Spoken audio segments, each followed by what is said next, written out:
Hallelujah. सभी अपनी अपनी बाइबल दिखाएं। आमीन। वैसे वाले भी बाइबल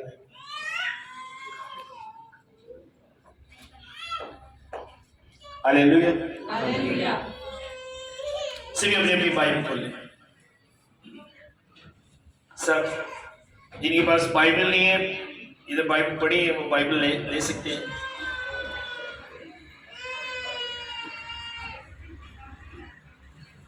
कई बार मैं आपको बता चुका हूं, आपको पढ़ने आता है या नहीं, जब आप मीटिंग्स में आओ, इबादत में आओ, तो आपके हाथ में बाइबल होनी चाहिए।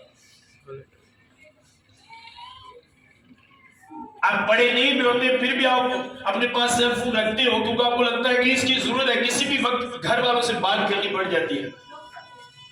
पढ़े हुए नहीं, आप ये नहीं देंगे, आप समझो ये कोई मैटर नहीं, बात करने के लिए फोन होना चाहिए, मैं पढ़ा हूं या नहीं। तो बाइबल भी आपके हाथ होनी चाहिए, क्योंकि किसी भी वक्त आपको खुदा की जरूरत पड़ सकती है उससे बात करने के लिए। आमीन। तो आइए मेरे साथ निकाले मुकद्दस पौलुस रसूल का खत रोमियो की कलीसिया के नाम,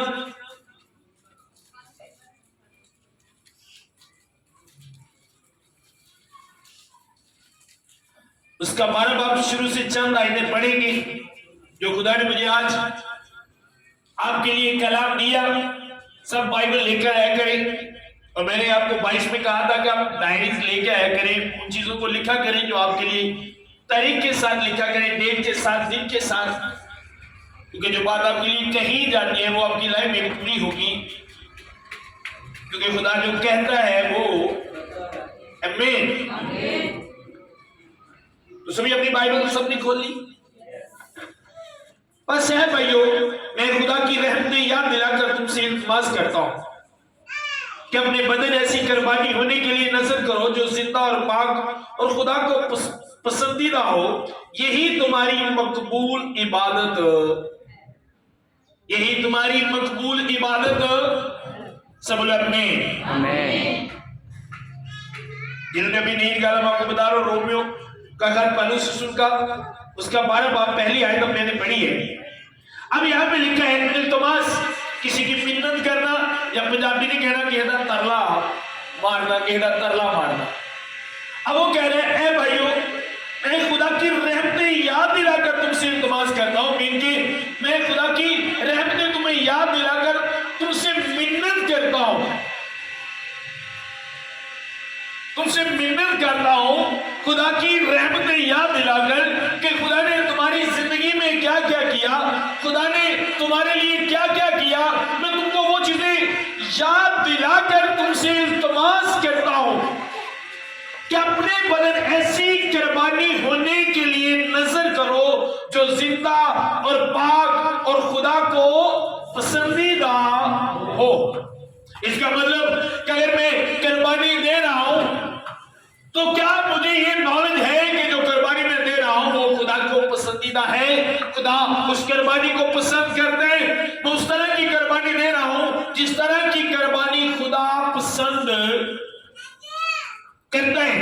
और आगे उसने भी कहा, यही तुम्हारी मकबूल इबादत,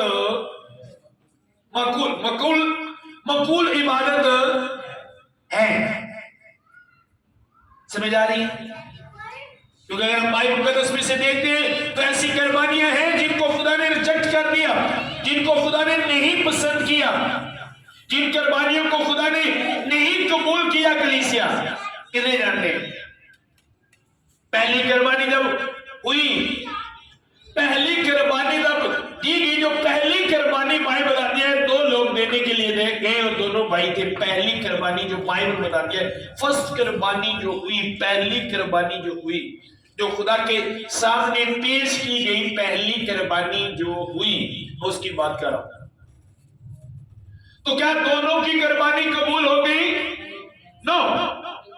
एक कुर्बानी को खुदा ने पसंद किया और एक को रिजेक्ट कर दिया। इसकी कुर्बानी को रिजेक्ट कर दिया गया, उससे गुस्सा आया, खुदा से भी नाराज हो गया। खुदा कुर्बानी कबूल नहीं की, मुंह बिगाड़ लिया, खुदा पे गुस्सा आया, और जिसकी कुर्बानी कबूल उस पर भी उसे गुस्सा आया। सेम कलीसिया आज बहुत से लोग कहन की तरह हैं जो देखते नहीं कि मैं वो कुर्बानी दे रहा हूं जो खुदा को पसंद है, बगैर सोचे समझे वो खुदा के साथ बना लेते हैं, बिगाड़ लेते हैं, चर्च आना छोड़ देते हैं, दुआ करना छोड़ देते हैं। हाँ, मैं इतने संडे चर्च गया, हाँ मैंने इतने दिन प्रे की, मैंने इतनी फास्टिंग की, लेकिन खुदा ने मुझे जवाब नहीं दिया। आज के बाद मैं रोजा नहीं रखूंगा, आज के बाद मैं चर्च नहीं जाऊंगा, आज के बाद मैं दुआ नहीं करूंगा। अगर खुदा ने देना होगा तो इसी हालत में देगा। तो आप सारी जिंदगी वेट करते रहो, आपको कभी आपको वो चीज नहीं मिलेगी जो आप खुदा से लेना चाहते हो। समझ आ रही है जो मैं कह रहा हूं? अगर मुझे जवाब नहीं मिला तो मैं खुदा में से ना ये ना समझो खुदा ने सुना नहीं, मैं अपने आप को देखूं। क्या ऐसा होता है कि आप अपनी गाड़ी को स्टार्ट करके चलाने के लिए आपकी गाड़ी चले ना और आप दूसरों की गाड़ी चेक करो, हाँ मेरी गाड़ी चेक करो, नुक्स की है, मेरी गाड़ी क्यों नहीं चली, मेरी गाड़ी चेक करो। आप ऐसा करते हो? नो, आप ऐसा नहीं करते। आपको पता है अगर मेरी नहीं चली तो साथ वाले की गाड़ी में फॉल्ट नहीं है, ये मेरी गाड़ी में फॉल्ट है। ऐसा होता है गला आपका खराब हो और आप अपने बेटे से को अच्छा जाओ अपनी मेडिसिन लेके आओ, मेरा गला ठीक हो जाएगा। नो, आपको करनी पड़ेगी। सेम इसी तरह कलीसिया, अगर कारण जो खुदा ने उससे कहा था, बजाय कि वो मर्डर करता, बजाय कि वो कत्ल करता, अपने भाई से हसद करता, वो तैयार करता अपने आप को दोबारा दूसरी कुर्बानी के लिए, जो खुदा ने उस पर वार्निश जाहिर कर दी थी कि अगर तू भला करे तो तेरी कुर्बानी मकबूल होगी, तू भला कर, भलाई कर, फिर तेरी कुर्बानी क्या होगी, फिर तेरी कुर्बानी कबूल होगी, तू भलाई कर। उसने इस बात को फॉलो नहीं किया, इस बात को नहीं लिया, बल्कि उसने अपने भाई पर गुस्सा किया कि तेरी कुर्बानी खुदा ने क्यों कबूल किया, और गुस्से में उसने अपने भाई का मर्डर कर दिया। आज भी बहुत से लोग गुस्से में, हसद में मर्डर करते हैं। मैंने कहा इंसान बदलते हैं, दौर बदलते हैं, फितरत वही रहती है। आज भी लोग मर्डर करते हैं गुस्से में। दो बंदे दुआ करने के लिए गए, एक से अपराध हो रहे हैं, वो फट रहा है, और जिसकी दुआ सुनी नहीं जा रही, उसी की कमियों की वजह से, उसी की बातों की वजह से वो बंदा गुस्सा कर रहा है और उससे अपने भाई से हसद कर रहा है जो भर रहा है। और भाई कदस में यूहन्ना अपने खत में 3 बाब की 15 आयत में कहता है जो अपने भाई से अदावत रखता है वो क्या है, खूनी है। कान की तरह भी लोग मर्डर कर रहे हैं दुआ ना सुने जाने पर। समझ आ रही है क्या कह रहे हैं लोग? आज भी मर्डर कर रहे हैं। आपने देखा नहीं, जिनको खुदा बढ़ाता है ज्यादा तादाद उनसे हसद करने वालों की होती है, वो भी दुआ करने वाले होते हैं।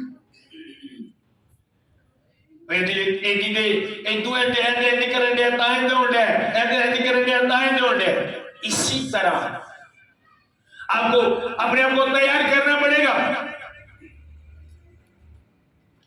ठीक है, गुलाब दरवाजे पर खड़ा दबका बैठा है, जो पंजाबी कहते सन ला के बैठा है, कदों तुसी मौका दवो ते कदों तुहानू झपट ले, पकड़ ले। और इसने कहा मैं इल्तिमास करता हूं रहमतें याद दिलाकर, उसके एहसान, उसका फजल, उसकी मोहब्बत याद दिलाकर मैं इल्तिमास करता हूं। कल ही आपको कह रहा हूं, उसने कहा इल्तिमास करता हूं उसकी रहमतें याद दिलाकर। वो कुर्बानी जो जिंदा और पाक और खुदा को पसंद हो। आप क्या समझते हो? आज के दौर में कुर्बानी कौन सी है? खुदा को टाइम देना, वक्त दे देना, अपना दिल खुदा को दे देना।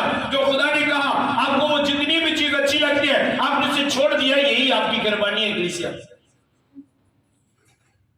जब आपके कहने पर कोई रात के 2 बजे सर्दी में उठकर आते हैं तो जब आप उसकी तारीफ करते हो क्या कहते हो? इनने मेरे लिए बड़ी कुर्बानियां, क्या यही नहीं कहते? यही कुर्बानियां कलीसिया आज खुदा के लिए। जब लिखा है जिंदा और पाक, जब आप उठो तो एक भी बात आपको नापाक करने वाली ना हो। बहुत सी ऐसी चीजें, बहुत सी ऐसी सोचें हमारे अंदर नापाकी को पैदा करती है, जो बगैर कुछ किए, बगैर कुछ प्रैक्टिकल किए हम नापाक हो जाते हैं। पाइप बता रही है, ये पाइप कहते हैं जिस किसी ने किसी पर बुरी नजर डाली वो अपने दिल में उसके साथ जना कर चुका, हाँ या ना? क्या उसने प्रैक्टिकल किया? क्या प्रैक्टिकल करने के बाद उसकी लाइफ में वो नापाकी आई? नो, उसकी सोच ने उसे नापाक कर दिया, और नापाक होने के बाद वो कुर्बानी दे रहा है। तो लिखे ना, वो कुर्बानी पाक कान की कुर्बानी अच्छी थी। जिस तरह स्कॉलर लोग कहते हैं, मैं नहीं मानता उस बात को कि वो कुर्बानी माड़ी लेके गई, उसकी कुर्बानी हाबल से भी अच्छी थी। जिस तरह उसकी नेचर थी, जिस तरह की वो हसद करने वाला बंदा था। हसद करने वाला बंदा कोशिश करता है मैं दूजे नालों जिदे तो हसद करना हो तो बद चढ़ के पावा कर, इन्हें 1000 का सूट पाया, मैं 3000 का पावांगा, ये तो बद के बहावांगा। वो अपने भाई कहां से हसद करता था, वो उससे अच्छी कुर्बानी लेकर गया था, लेकिन दिल उससे अच्छा नहीं लेके गया था। समझ आ रही है? मैंने कहा समझ आ रही है? हो सकता है कुछ बातों की आपको समझ ना आए भी, लेकिन आपको बाद में समझ आएगी। सुनो, अब अगर मैं कुर्बानी दे रहा हूं, वक्त की कुर्बानी दे रहा हूं, खुदा के लिए मैं कुछ छोड़ रहा हूं, तो क्या वो मैं अपने पाक दिल से सच्चाई के साथ उसे कर रहा हूं? ऐसा करना बहुत ही जरूरी है। और अगर मेरी दुआ सुनी नहीं जा रही और मेरे भाई की मेरा जो भाई है उसी में वो भर रहा है, तो अगर मैं उस भरने वाले से हसद कर रहा हूं तो इसका मतलब मैं काहन वाला काम कर रहा हूं, क्योंकि काहन ने क्या किया? हसद किया और मर्डर किया। और यीशु मसीह ने आगे नए नामे में बता दिया कि हसद करना, अदावत रखना मर्डर के बराबर है।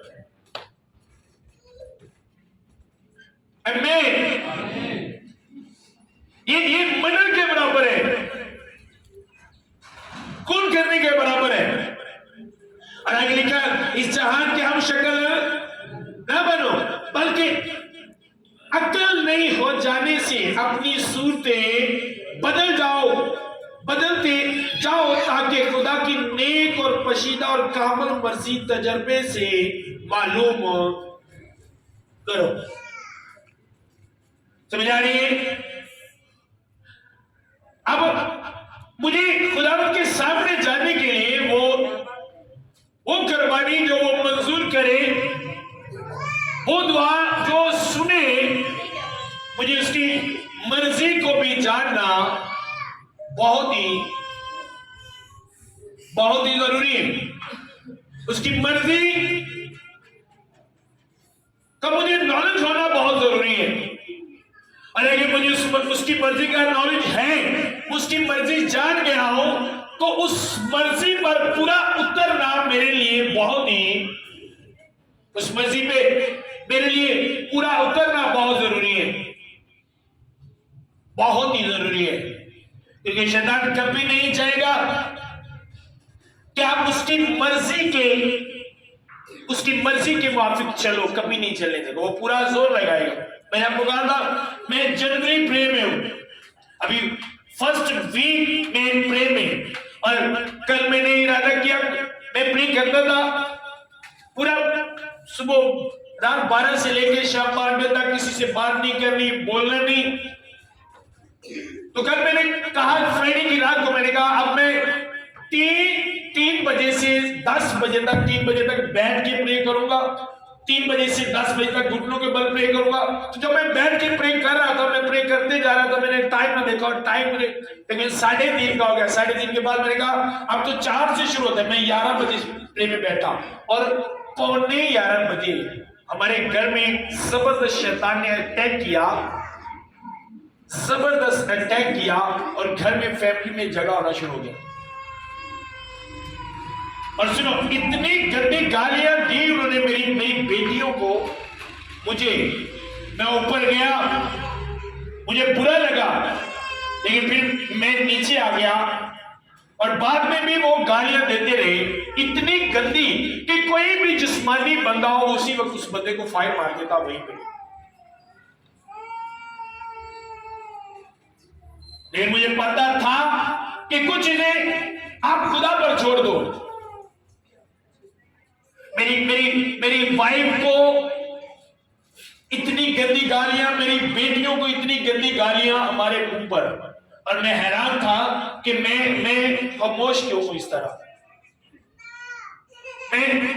मैं उस तरह रिएक्शन क्यों नहीं दे रहा, क्योंकि उसी रात मुझे नहीं पता था कि कल का शैतान का ये अटैक है कि वो इसी घर में से कुछ लोगों को दे लेगा जो मेरे खिलाफ उठेंगे, मुझे बुरा भला कहेंगे, इसलिए खुदा ने मुझे पहले से उसके लिए तैयार कर दिया।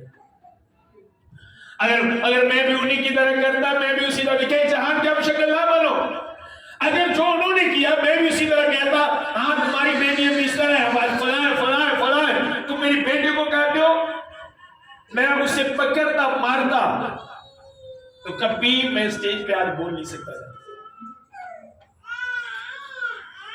कभी मैं उसकी कभी भी मैं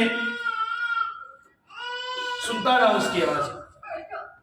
मैंने अपनी लाइफ में इस बात का तजुर्बा किया है कि जिन बातों को तुम खुदा पर छोड़ देते हो, जब खुदा जवाब देता है तो बंदे को समझ नहीं आती, आपके साथ गलत करने वाले को कि मैं भागूं किधर, जाऊं किधर, समझ नहीं आती।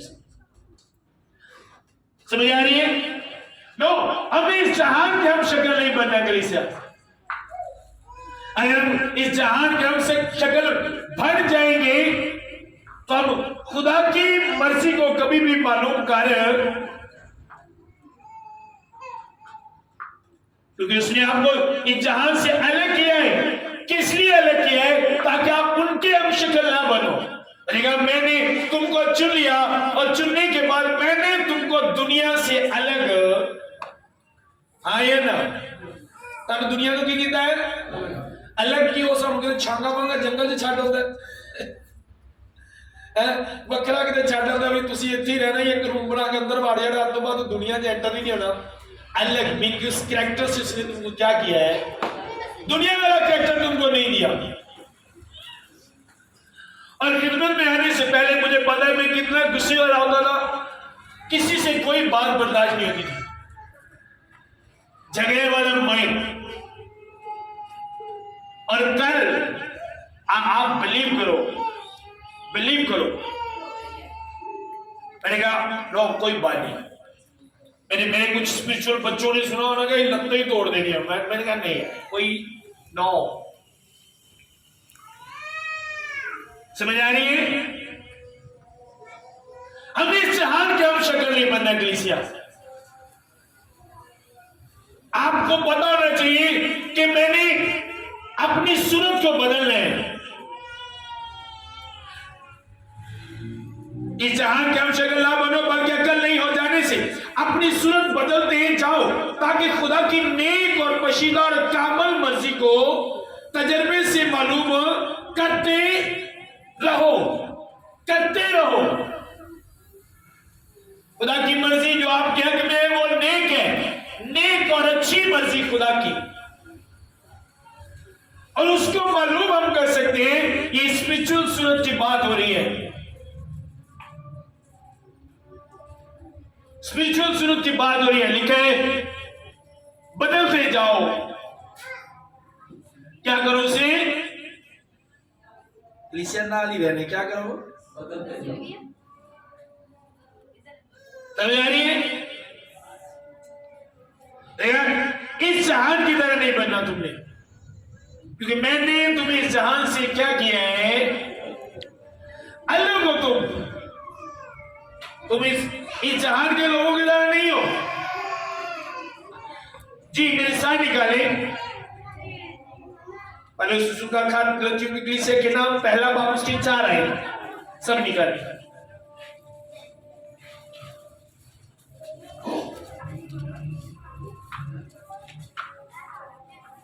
और अगर आप अपने आप को जहान से अलग नहीं करते तो आपने उसके आने के मकसद को, उसके जान देने को मकसद को कभी समझा ही नहीं। सभी निकाले गलतियों का खत पहला बाप उसकी 4 आई, सब निकाले।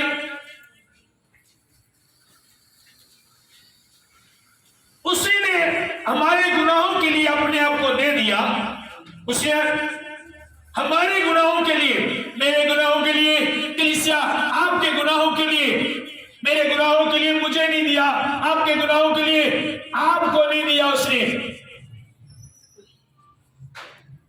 क्या लिखा है? उसी ने हमारे गुनाहों के लिए अपने आप को दे दिया ताकि हमारे खुदा और बाप की मर्जी के मुताबिक हमें इस मौजूदा खराब जहान से खलासी बख्शे। समझ आ रही है मेरी बात की? अब उसकी जान देने का मकसद ये था कि हमें खलासी मिले, इस जहान से हम अलग हो। और अगर मैं फिर उसी जहान के लोगों की तरह बनता हूं तो मैं उसके जान देने के मकसद जो मेरे लिए दिया गया कोई परवाह नहीं करता, मुझे कोई एहसास नहीं कि उसने मेरे लिए जान दी है। बोलेगा वजह रीजन क्यों वह दुनिया में आया, क्यों जान दी? उसी ने हमारे गुनाहों के लिए अपने आप को दे दिया ताकि हमारे खुदा और बाप की मर्जी के मुताबिक हम इस मौजूदा खराब जहान से खलासी बख्शे।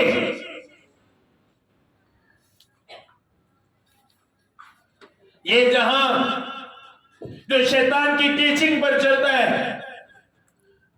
जो शैतानी बातों पर चलते, लिखा है आपको, आपके गुनाहों को उसने इसलिए उठाया, आपको अलग इसलिए किया कि आपको खुलासी मिले, आप अलग हो जाओ इस जहां से। कैरेक्टर वाइज आपकी सूरत उनकी सूरत से अलग नजर आनी चाहिए, आप अलग नजर आओ।